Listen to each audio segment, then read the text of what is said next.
If a bowl of soup could save one life, could a ledger overturn an entire town, Sarah Holloway was about to find out.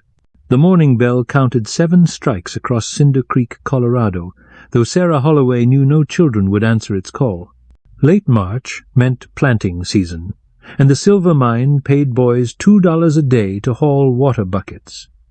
She'd lost her last 3 students the previous week. She set her coffee tin on the desk and counted again. 17 cents. The mercantile wanted 30 for a pound of flour. Yesterday she'd traded her mother's cameo pin for 2 eggs and a heel of bread, telling herself teaching was its own sustenance. The bread was gone now. She touched the empty place at her throat where the pin used to rest. Through the schoolhouse window, she watched the 9:15 freight wagon lumber toward Denver. The driver, Matthias, had offered her passage last month, said there were proper schools in the city, schools that paid monthly wages instead of promises.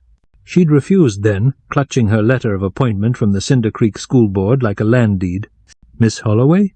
Tom Brennan stood in the doorway, all 11 years and torn overalls, shifting his weight between dusty boots. His reading primer dangled from one hand. Thomas, she smoothed her skirts, ignoring the tremor in her fingers. "Have you come for lessons?" "No, ma'am. Come to return this." He set the book on her desk. "Pa says I got my letters good enough for mine work.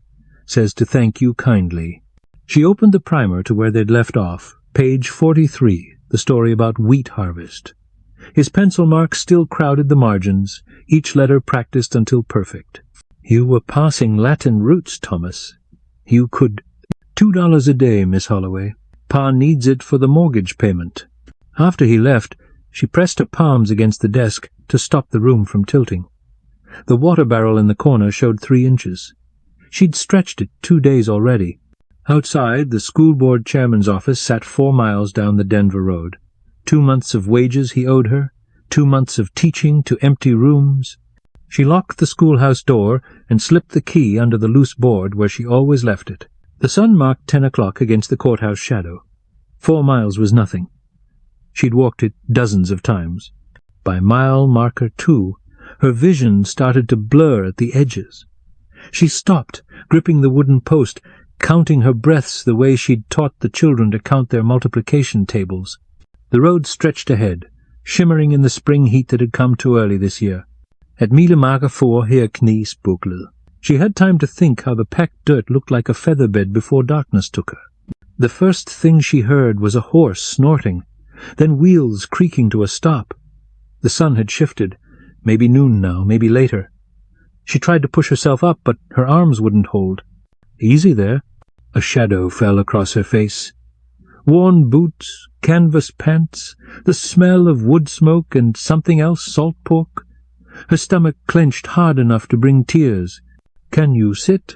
She managed to nod. Strong hands helped her upright, propped her against the mile marker. The man stepped back, giving her air.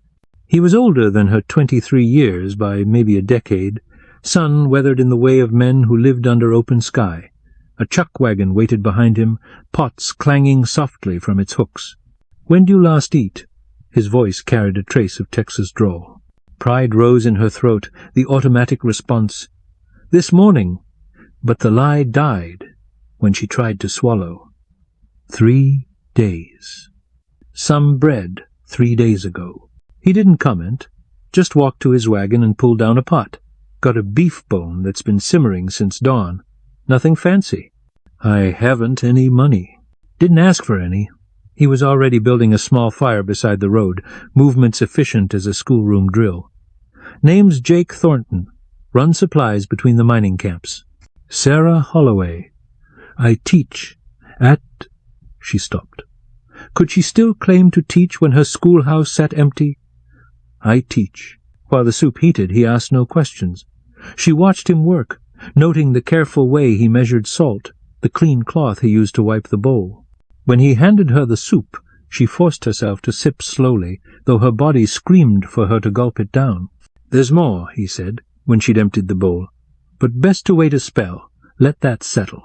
The sun marked 1 o'clock.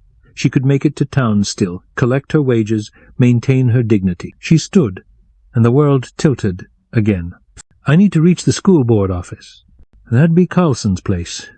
Jake doused his fire, scattered the ashes. He left on the morning train. Won't be back for a week. Mining consortium meeting in Denver. A week. She had 17 cents and 3 inches of water. Where you headed, Miss Holloway? She looked down the road towards town, then back toward the empty schoolhouse. I don't rightly know. Jake studied her for a moment. Got deliveries to make at 3 camps between here and Granite Pass.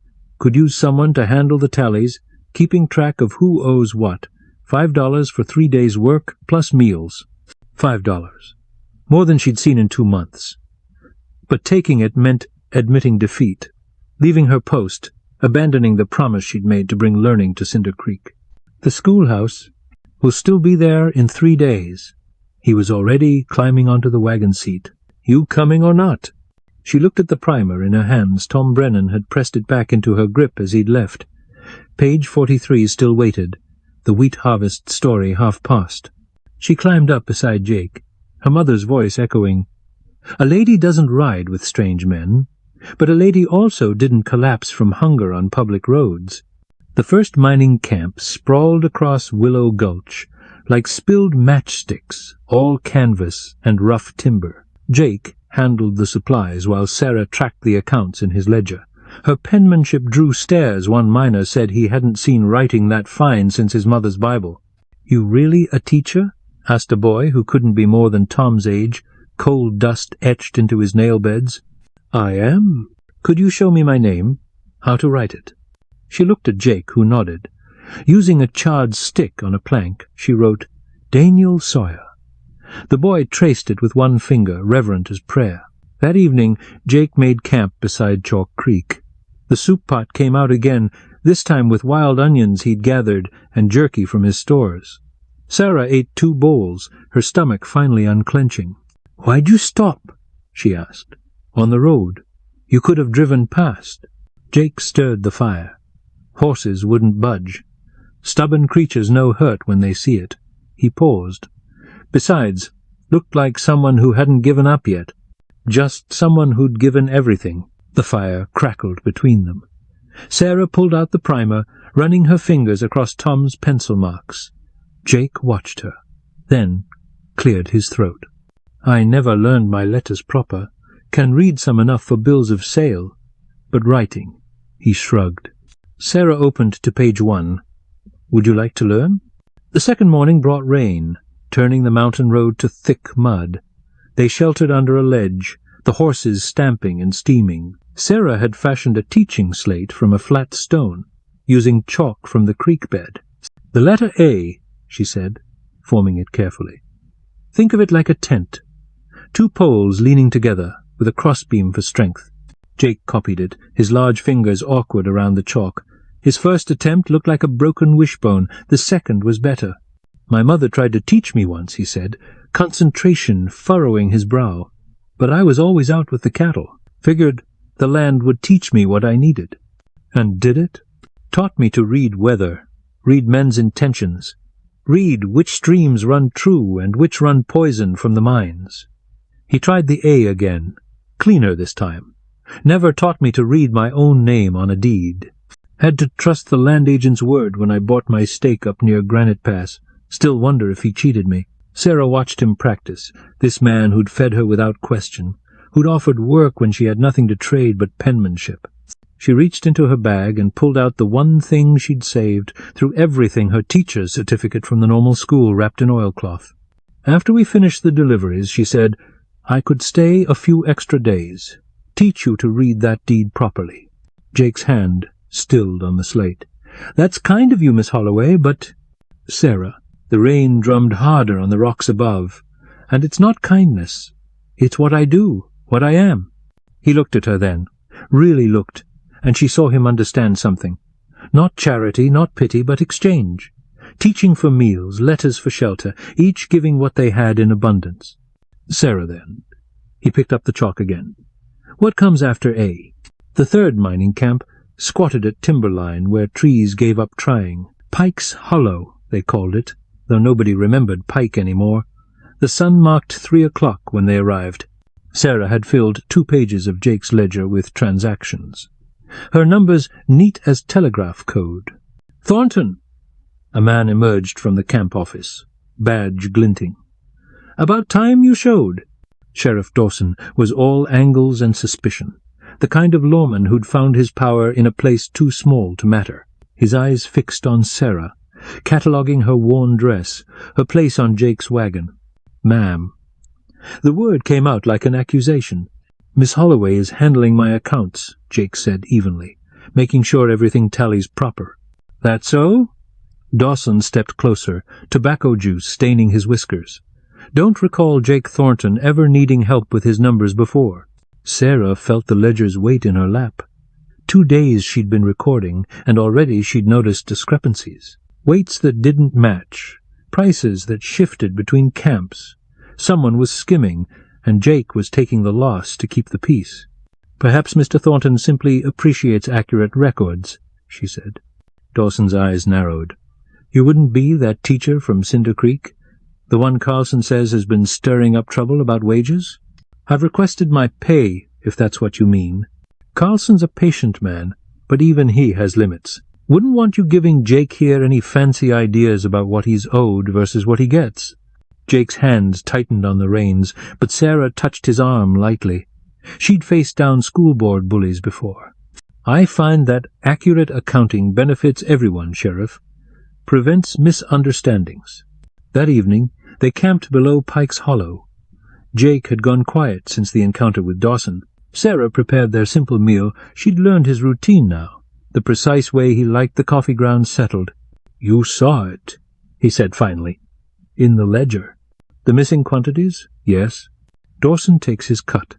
All the suppliers pay it, or they don't supply." Jake stared into the fire. "Been that way 3 years now. Have you ever challenged it?" "With what?" "Can't prove numbers I can't read. Can't file a complaint I can't write." His voice carried old frustration. "That land deed I mentioned? Starting to think Dawson might have played a part in that too." Sarah pulled out the primer, but this time she turned to the back to the section on legal documents she used to teach her older students. "Show me your deed." Jake retrieved it from his wagon, wrapped in the same oilcloth she used for her certificate. By firelight, she walked him through each line, sounding out the words he couldn't parse. When they reached the boundary description, his face went dark. "That's not right. Says here 50 acres. I paid for 200. Can you prove what you paid? Have the bank draft somewhere, but I can't." He stopped, frustration evident. "Tomorrow," Sarah said, "after we finish at Granite Pass, we'll write a proper claim letter together." That night she woke to voices. Dawson and 2 men stood at the edge of their camp, horses snorting in the darkness. "Thornton, we need to talk about your new bookkeeper." Jake was already up, positioning himself between the men and Sarah. "Nothing to talk about." "See, that's where you're wrong. Miss Holloway here has a reputation for not knowing when to leave well enough alone. Wouldn't want that tendency to rub off." Sarah stood, the primer still in her hands from their evening lesson. "Sheriff, are you threatening Mr. Thornton?" "Warning him. There's a difference." Dawson spat tobacco juice near the fire. "You got 1 more delivery tomorrow. Make it, then move along, both of you." After they left, Jake rebuilt the fire in silence. Sarah noticed his hands shaking slightly. "I'm sorry," she said. "I've brought you trouble." "Number." His voice was firm. "Trouble was already here. You just gave it a name it can't spell." The next morning came raw and bright. Granite Pass, the final camp, perched above a played-out mine. The foreman there, an older man named Wilhelm, greeted them warmly. "Jake!" "And who's this?" "Miss Sarah Holloway. She's helping with the accounts." Wilhelm's eyes brightened. "The teacher from Cinder Creek? My grandson Tommy mentioned you, said you taught him to read Latin." Tom Brennan's grandfather. Sarah felt the world shift into place. He was an excellent student. Still is when he's not hauling water. Wilhelm's face creased with regret.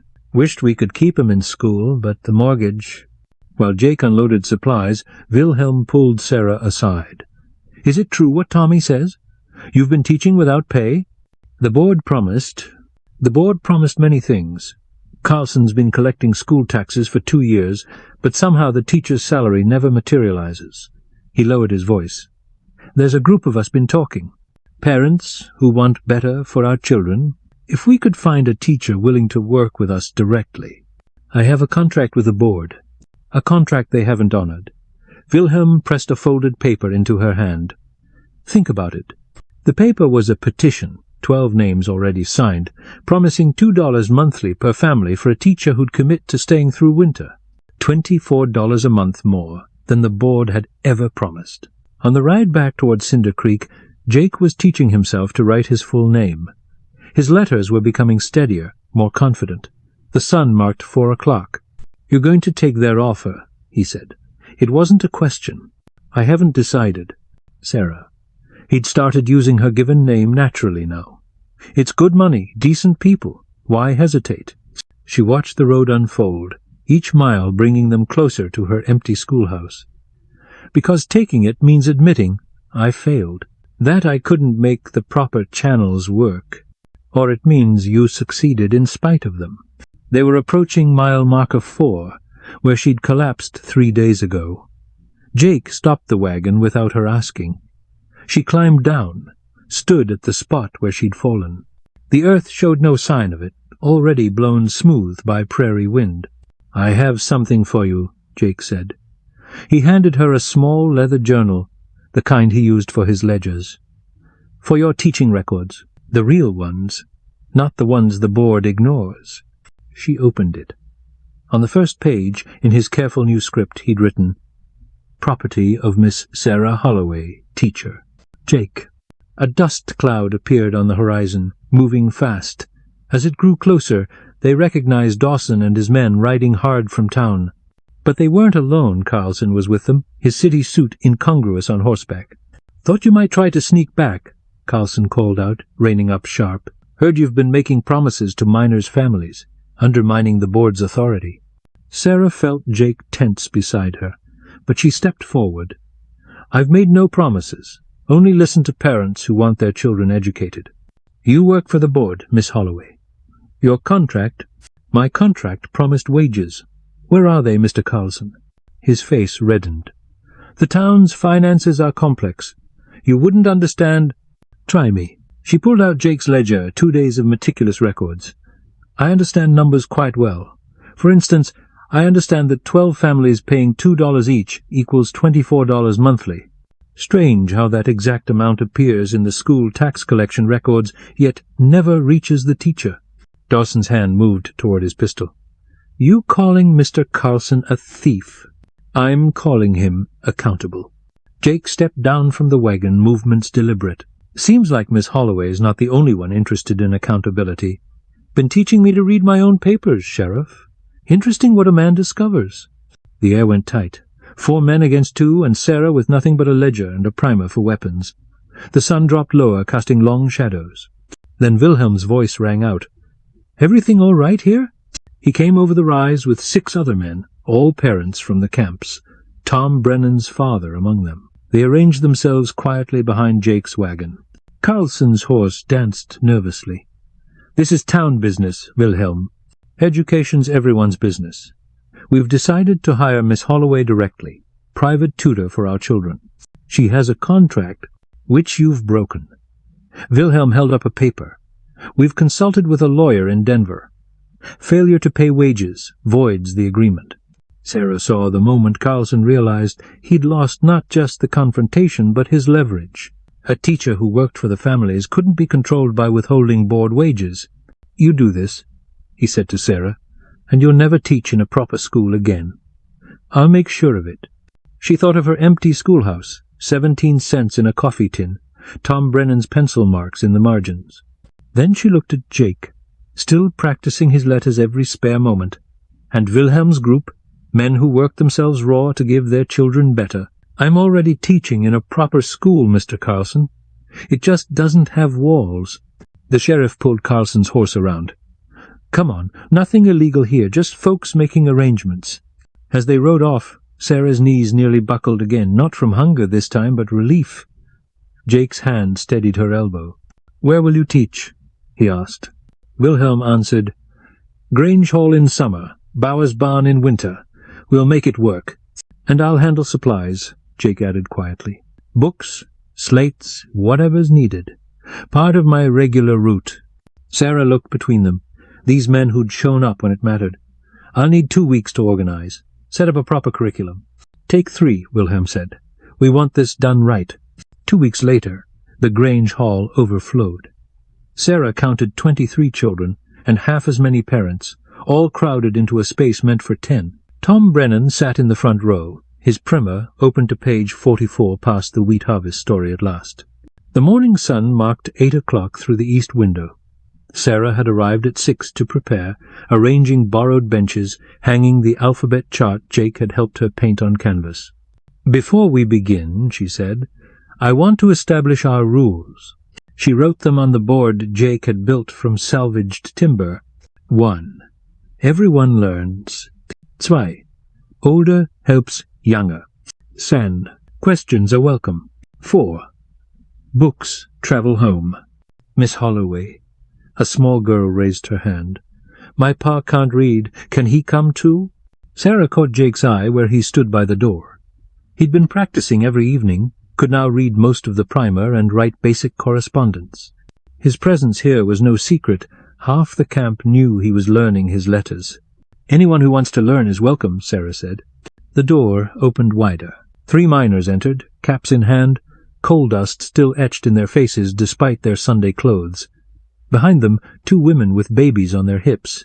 "We can only come evenings," one miner said. "After shift. Then we'll have evening sessions, too." The room stirred. This was more than they'd discussed, more than the petition covered. Sarah saw Wilhelm start to speak, probably about money, but Jake cut him off. "I'll sponsor the evening sessions. Call it an investment in literate customers." By 9 o'clock, Sarah had divided the students into groups. The youngest traced letters in boxes of sand Jake had prepared. Tom's group parsed Latin roots on slate tablets. The adults worked through the primer's first pages, Jake helping when Sarah was occupied elsewhere. Then Dawson walked in. The room went silent. He stood in the doorway, badge catching light, hand resting on his pistol.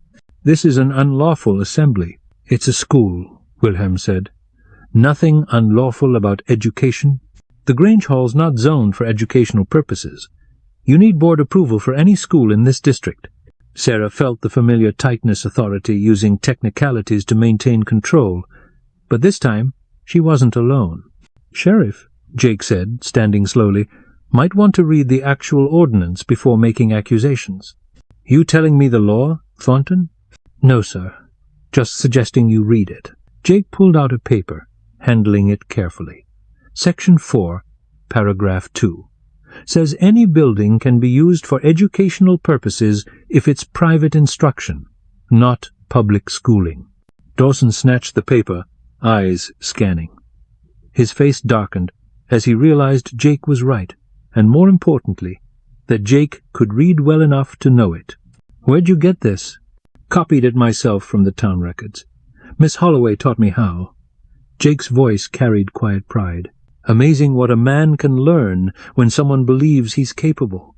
The room held its breath. Dawson crumpled the paper, tossed it at Jake's feet. "This isn't over." After he left, the children slowly returned to their work, but the adults remained tense.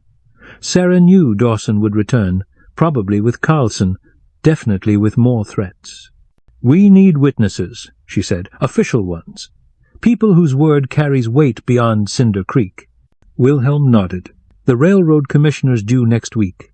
Denver newspaper sometimes sends a man with him. Then we'll give them something to witness." She assigned the older children a project. Write letters about what learning meant to them. The adults would practice reading them aloud. Not a performance, but testimony. That evening, after the students left, Jake helped Sarah clean the hall. They worked in comfortable silence, the kind that had developed over their days on the road. "You know Dawson won't give up," he said. "I know. Could get ugly.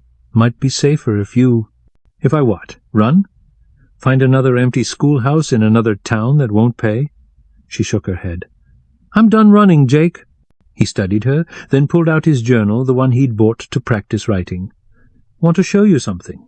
Inside, he'd been writing more than practice letters. He'd documented everything. Dawson's skimming, Carlson's theft, the intimidation tactics. His handwriting was still uncertain, but the facts were clear. "Evidence," he said simply. "In case we need it." Sarah touched the pages, understanding what this meant. Jake had given himself the power to fight back, and he'd done it with the tools she'd taught him. "There's something else," he said, quieter now. "That land up at Granite Pass, my 200 acres? Been thinking about building a proper schoolhouse there. Would need a teacher, of course." Before Sarah could respond, Tom Brennan burst through the door. "Miss Holloway, Sheriff's at your old schoolhouse. He's got men with him, and kerosene." They ran. The sun had dropped behind the mountains, leaving everything in blue shadow. By the time they reached the schoolhouse, half the town had gathered.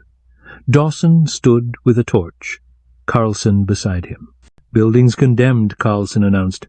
"Structural deficiencies." "That's a lie," Sarah said, pushing through the crowd. "You're not the authority here, Miss Holloway." Carlson held up a paper. "Official board decision." Sarah saw her teaching materials through the window, the books she'd bought with her own money, the charts she'd painted, Tom's primer still on the desk. "Wait," Jake stepped forward. "Let her get her belongings first." "Property of the school board," Dawson said. "Everything inside. Even personal items?" Jake pulled out his journal, pencil ready. "Want to make sure I document this correctly for the Denver newspaper. They're always interested in how small towns handle property rights." Dawson hesitated. The crowd had grown miners, families, even some town merchants who'd remained neutral until now. 5 minutes, Carlson said. "Personal items only." Sarah went inside alone. She gathered what mattered, her certificate, the new journal Jake had given her, and yes, Tom's primer. But as she lifted it, she found something underneath a folded paper she hadn't seen before. It was a deed, Jake's original deed, the real one, showing 200 acres. A note was pinned to it. "Found this in Dawson's office. Thought you should have it. A friend." She understood immediately. Someone in Dawson's own circle had turned. The evidence Jake needed was right here. Outside, she handed Jake the deed quietly, then faced the crowd. "Mr. Carlson's right. This building belongs to the board." Her voice carried clear in the evening air. "But education doesn't live in buildings.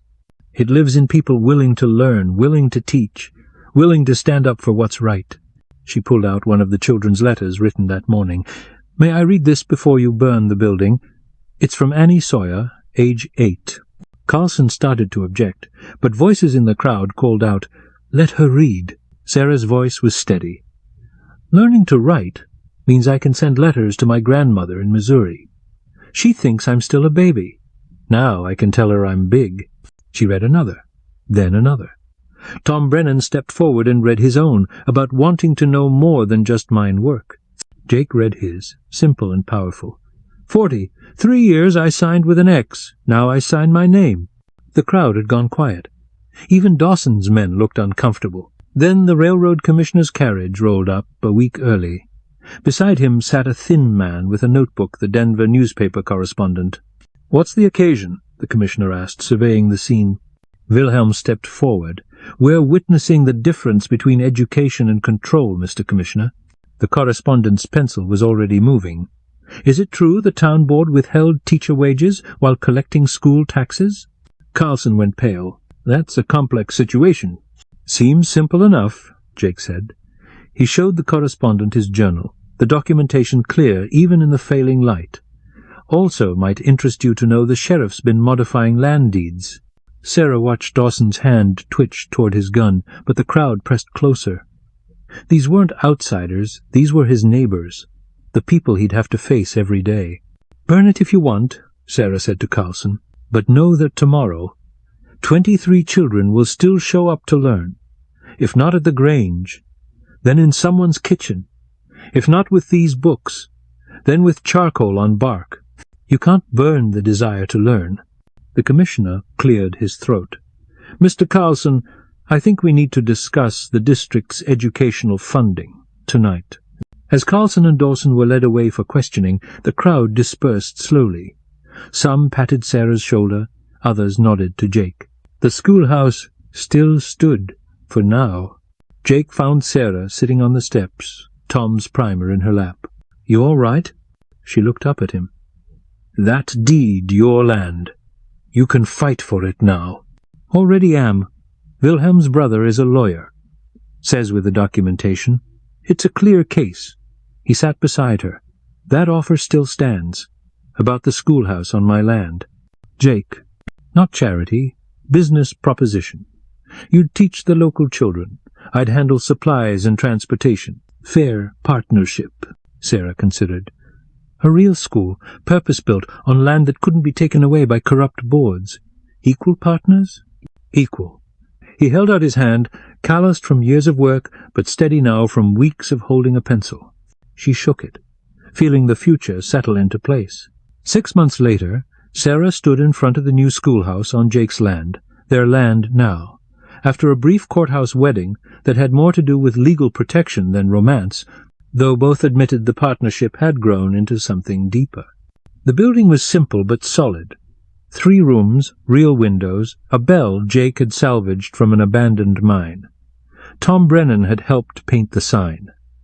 Granite Pass Free School. The first snow was falling. Fat flakes that would close the mountain passes by nightfall. But inside, the potbelly stove Jake had installed kept everything warm. 28 students worked at their lessons, ages 6 to 60. The evening class had grown to include a dozen adults, some traveling from as far as Pikes Hollow. Sarah watched Jake teaching a group of younger children their letters, his patience with them the same he'd shown with frightened horses. He'd learned to read his deed, write his contracts, and discovered he had a gift for teaching arithmetic. All those years of calculating supplies had prepared him well. Tom Brennan, now her assistant for the younger grades, in exchange for advanced lessons, was helping his grandfather with Latin texts they'd ordered from Denver.